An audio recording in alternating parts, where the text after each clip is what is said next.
I ain't gonna lie, bro. I missed you.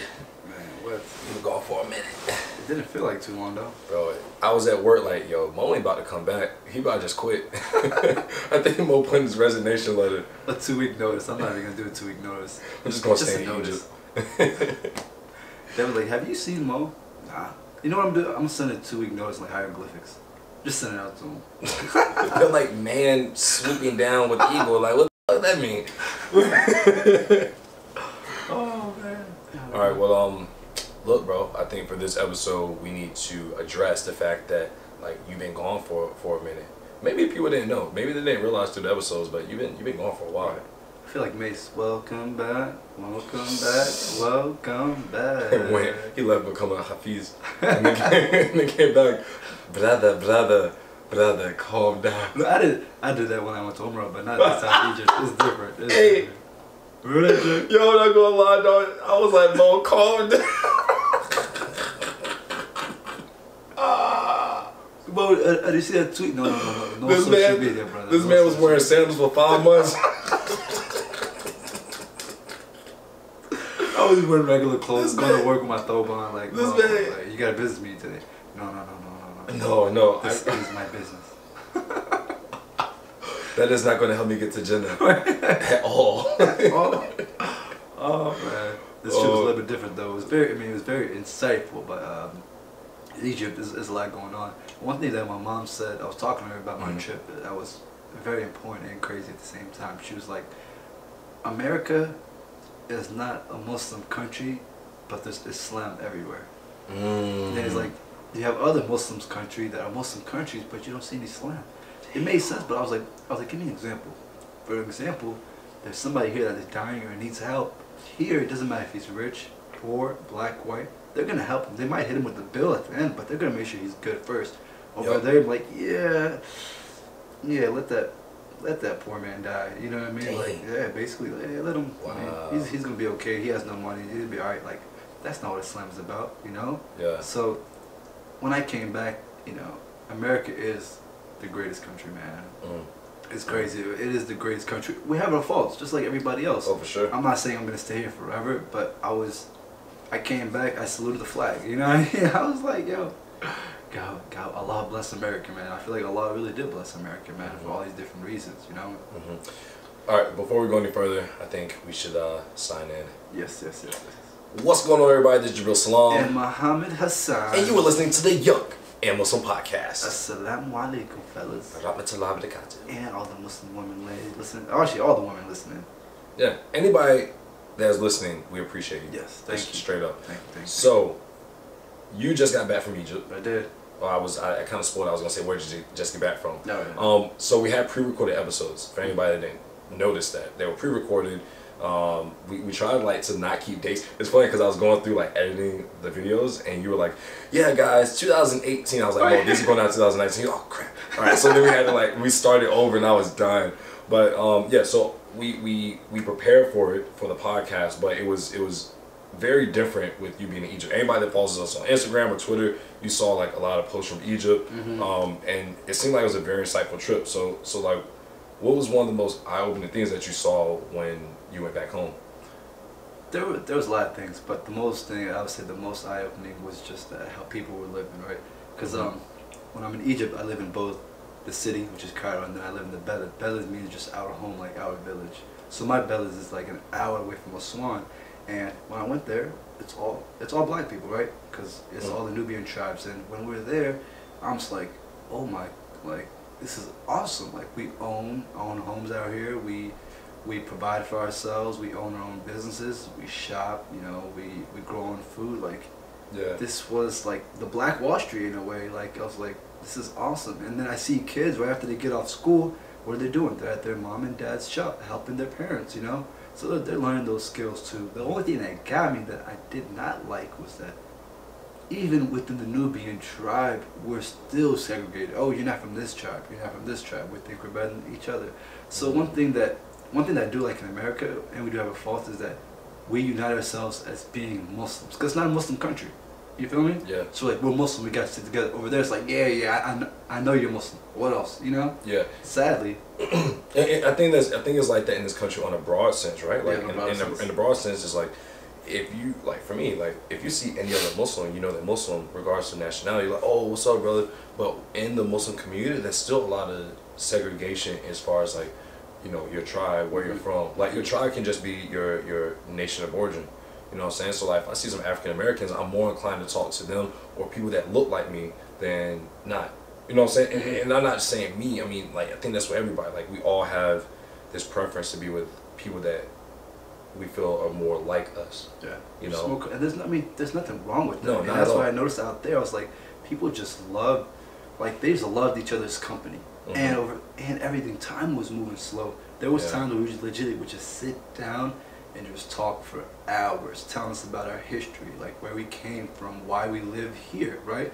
Why we used to live on the Nile, but we don't live on the Nile anymore because there were floods, right?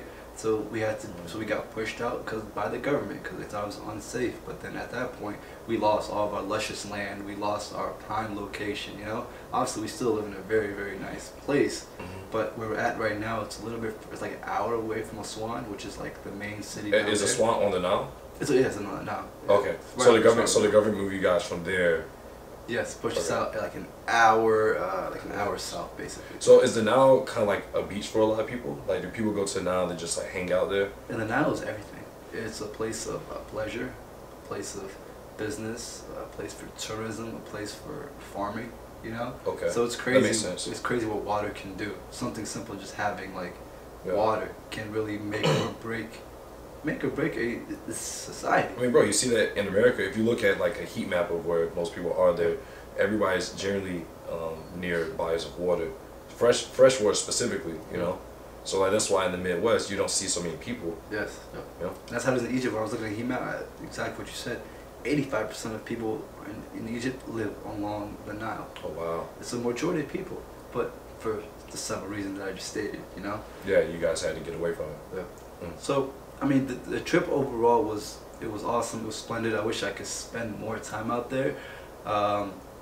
One thing that I loved was that just seeing family, you know, or just seeing family, just going out there and be like, okay, hey, that's your uncle, that's your cousin, and then people tell me stories about what they did for my father and what they did for my family to come to the U.S. I didn't know about. I was like, yeah, you know, your dad was in school. I helped him, you know, kind of pave his way through school. I paid him to get through school because he had no money, and when your dad went to America, he had no money.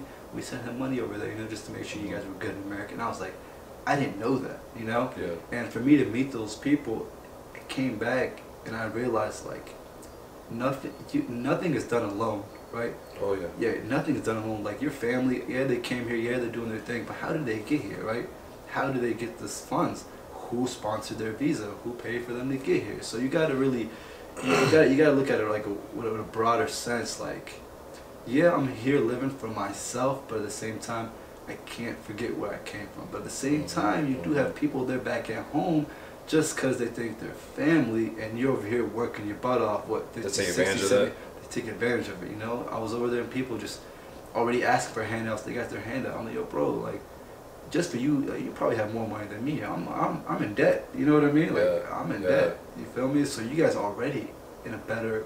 You guys are already better off than I am. But at the same time, alhamdulillah, everybody has like their own lifestyle and their own path. I know you guys over there struggling. Like people out there are struggling. Things are expensive, you know?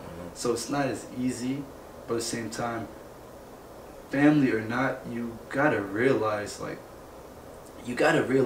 who's with you and who's not. And for what reason, like you gotta know why people are around you. And that's one thing my mom taught me. Like, yeah, you know, there's some people that are around you just because you're from America and you got money. Wow. Then you got other people who really do love you. Then you got other people that just want to like learn more about the American culture and find a way for them to get there. Which all those reasons are okay as long as you know why.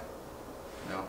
I think it's weird when, because you know, me being American, my family all being from here, it's one of those things that, you know, yeah, you got family that need money, and yeah, you send them money, you help them out, but we're high on you having to be accountable for yourself as well. Work. You know, and we learned that, you know, in Al-Islam, like, when you get a certain age, you're accountable for your own sins and your own actions. Your parents aren't accountable for that anymore. Your best friends aren't accountable for that anymore. Absolutely. So there becomes a point in time where, you know, we have to examine, like you said, you have to look at why people want to be around us, and are they also doing what's important for them in order to make it, you know what I'm saying? Are they waiting for you to come and bring them stuff, or are they like, yo, like we've been working, we've been doing this for the family land, like this stuff, because I know your family has a lot of stuff back in Egypt that you guys are using to help build out your community and build out your wealth there.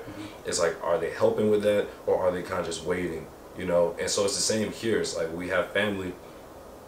What are they doing to help, or when they need help, are they only coming to you when it's convenient for them? Now you brought up all those points that you brought up were on point. Those people that, you know, that helps with the land and that call and check up on me, you know, and do all those things, I went over there and made sure I took care of them first. You know, whatever they wanted, they were on my priority list. Then other people helped out were just people that legitimately needed help, whether they were sick or just, you know, in trouble. Then you get other those like, yeah, I'm your uncle's brother, sister's mom's husband. Hey, you know, it's like that's hard to keep track of. Yeah, it's like, yeah, where's my cell phone? You know, where's my iPhone 7? I'm like, what? Wow. What? Yeah, you know, I like the iPhone 8 Plus, you know. I actually had this one guy, like, you know, he gave me a tour of Egypt and everything like that. He's like, yeah, you know, this is nice, everything. I was like, yeah, man. And he's like, yeah, when you go to America, don't forget about me. I was like, bro, you never call me. I was like, yeah, I got you. He's like, yeah, you know, I do need it. He said, man, this iPhone's getting old. He had the old iPhone, yeah. I was like, yo, this dude I got an iPhone 7 Plus myself. Like, I was like, my phone outdated. You know what I mean? It's just chill. So what you talking about? One thing I do love about America is that everybody needs to put in the work. When I was out in Egypt, they put a lot of pressure on the men to just do all the work, and the women are just chilling. I'm not saying they're just sitting at home. I'm not saying they're chilling, not take care of the kids. That's exactly what they're doing. But like, you don't have to take care of the kids all day, every day. Like, the kids are good, right? The kids are good and everything like that. What else are you doing? Some of the women aren't even going to the mosque. So I'm like, what are you doing? You feel me? Like, just sitting at home for most of the day. Sitting at home and drinking chai and, you know, just sitting around and just gossiping. Wow. They probably do it all around the world, but over there they have more free time. Here, I know there's probably women that go out and gossip at the workplace, but they're working a little bit, right? But hey, for all you ladies out there that are working hard for your money, shout out. Coming home, you're the breadwinners, you're the turkey bacon winners. Hey, disregard that last comment. Yes, rewind. But no, that's one thing that I wish that I saw more. Like, I was talking to my cousin, I was looking at everything, and a lot of the women out there were just out of shape, you know? I'm just like... like real big and stuff like that? Yeah, just real big, and they're like 40, 45, talking like, yeah, Muhammad, you know, I need this medicine from America, can you bring me stuff for, like, my knees and stuff like that? I'm like, your knees? Like, what you mean, your knees? Yeah, it's hard for me to walk, they got, like, huge hips and stuff like that. I'm like, what's the difference between the ladies over there and the ladies over here? The ladies here, they be on the move. Like, my mom leaves the house at like 6 o'clock. She doesn't come back till like 7 o'clock. Yeah. She's hustling on her feet, working, you know? So she stays in shape. She keeps her mind healthy, her body, like, you know, healthy too, because it's very active, you know, active, you know, active body, active mind, right? So they're not active. So I told my cousins, like, you know what? I know we're buying land. I was like, let's create a gym, you know? Let's create a gym that's all women's gym, right? To get the women out. They're like, no, yeah, the ladies, we can't do that because then, you know, the men are going to say something. This is not about the men. Wow. Yeah, it's like you were saying, like do that back in Egypt, yeah? Yeah, I was like, it's not about the men. Like, you don't understand, like, women is what creates a nation, right? It's what makes a nation strong and what makes our village strong. If our village is full of women, but they're all getting sick at an early age and dying and then just hurting, what is that doing for us? Yeah. What is that doing for us? Yeah. So I was like, yeah, bro, we need to do this. And he's like, yeah, then that means they're going to have to get out the house and walk past the cafe shop to get to the... I was like, yo, what? Like, I don't get it. You know what I mean? Like, I really don't understand. But that, you know, that's funny because, like, that's kind of what your mom was saying. Like, here in America, women have a lot of opportunities that in other countries they wouldn't have. Yeah. You know what I'm saying? Mm-hmm. Like, I think they're questioning all of that just for women to get out and get healthy. Yeah. Here, that's not even the question. If somebody wants to open up a women's gym, it's like, if you got the capital, you got a good business plan, and you got people that are going to buy it, Kolos. Do it. Y'all learn Arabic, guys. Kolos. But you already know. It's done. It's finito. You feel me? Get it done. So that's actually very disturbing, you know? You know, and that has, you know, for other people that are listening, this has nothing to do with Islam. That's just a culture thing, right? That's purely cultural, because there's women that fought with our Prophet, peace and praise be upon him, when he was at the battle of Badr, and he got hit in the mouth and he was really injured. You know, he had his warriors that covered him, right? And out of that circle, and he was in the middle of it, there were women that were there. You know what I mean? That stood up and made sure he was good. So, yeah, nothing you really tell me is sufficient enough to kind of follow, like, support those facts, you know, of having the woman stay in the house and that's about it, you know? Or the only time she gets out is when she needs, like, groceries or, like, bread or when... The only time the women get out the house over there, especially in, like, the village, stuff like that, like the old, like, I'm talking like the old school mentality, because it's not like that in the city. The old school mentality, the women get out the house if they need to go out and get groceries or take the kids to the hospital when they're sick, or with the kids when they gotta go to school. That's about it. They don't ride no bikes. No.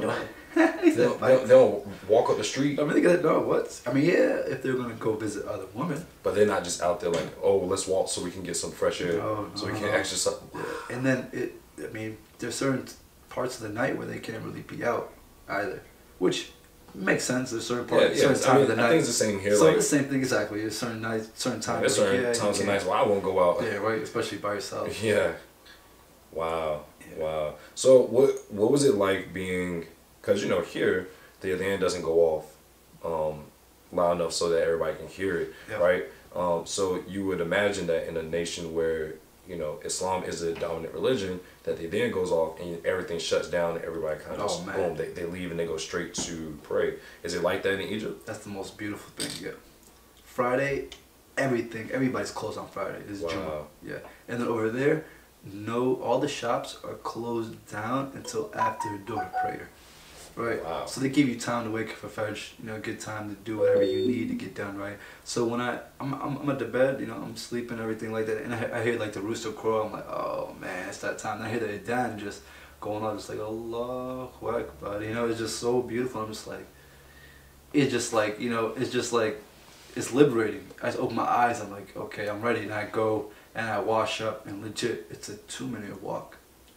I don't have to get in my car. I don't have to warm up my car. You know what I mean? I don't have to do all that. Get up, wash up. You know, I might even take a shower, put on my thobe or my sandals, and I just walk. And I go there, and guess what? The mosque is still kind of empty. Dang. So I was literally about to ask you, like, do people take advantage of that? People do, but same thing. Guess who's in there? Just guess who's in there? Older people. All old people. Wow. All old people.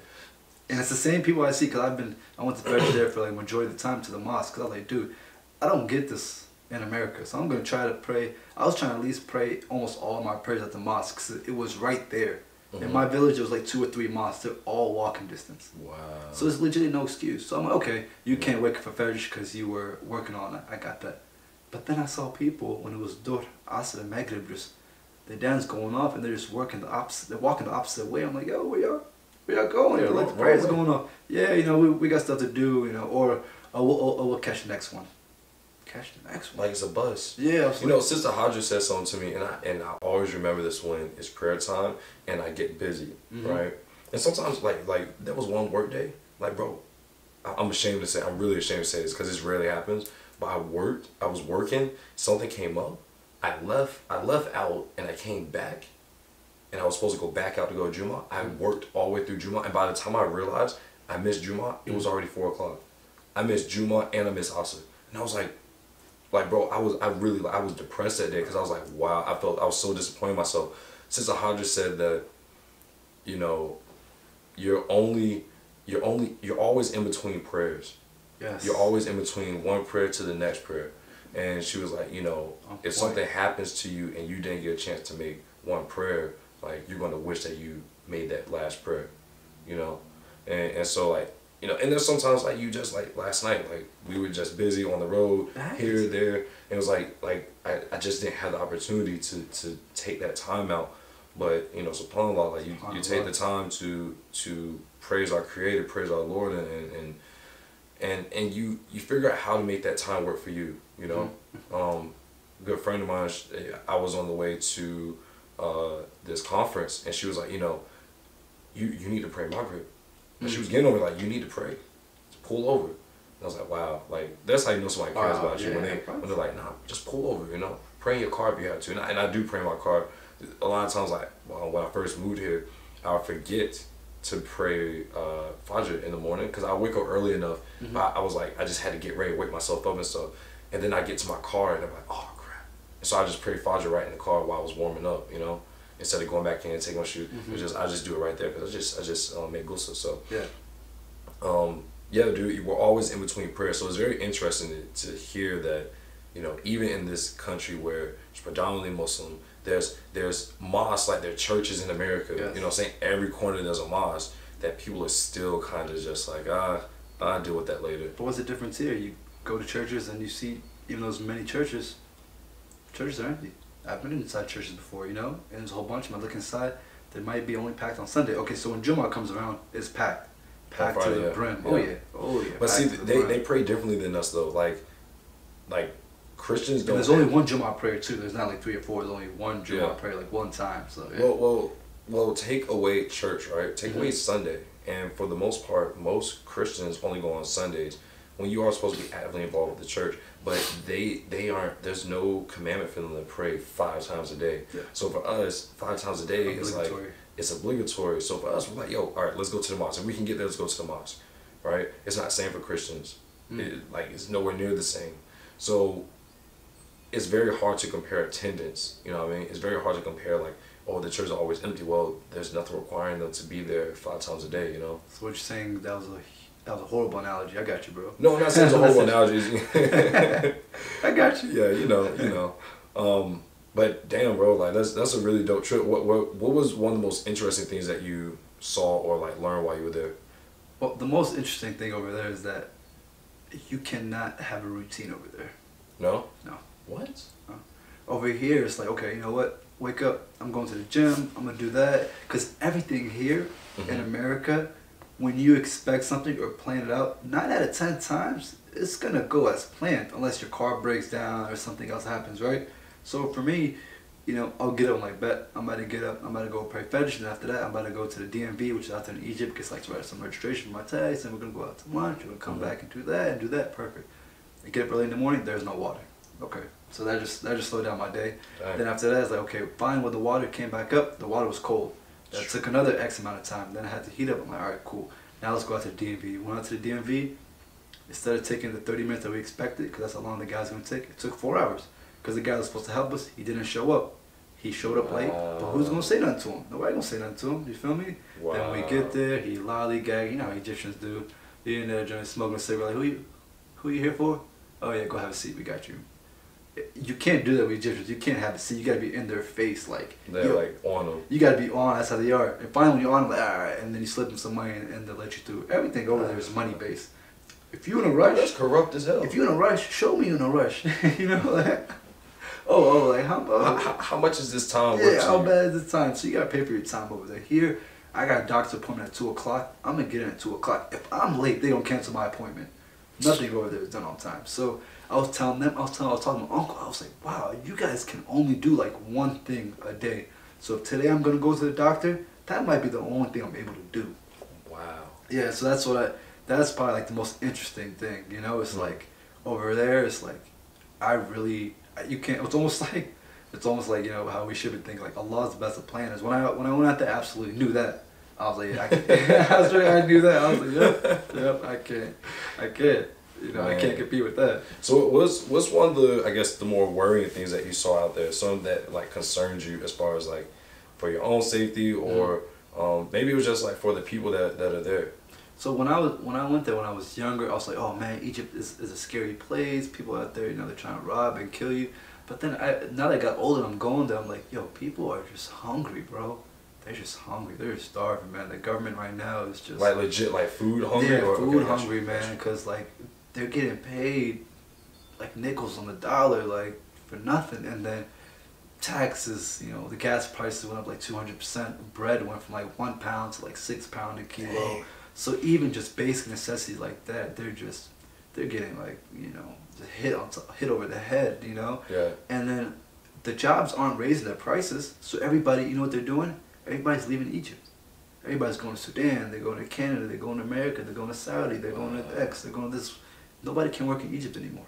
Nobody can work in Egypt. And for the economy, you can't. Like, if your people don't even want to be here, then how are they going to work to improve it?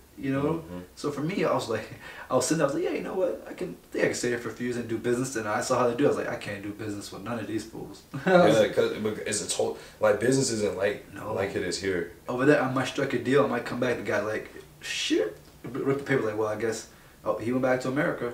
He ain't here. like I said, you have to consistently check up on those guys, man. Like the finesse. Or like you buy a piece of land and then they let somebody else build on it.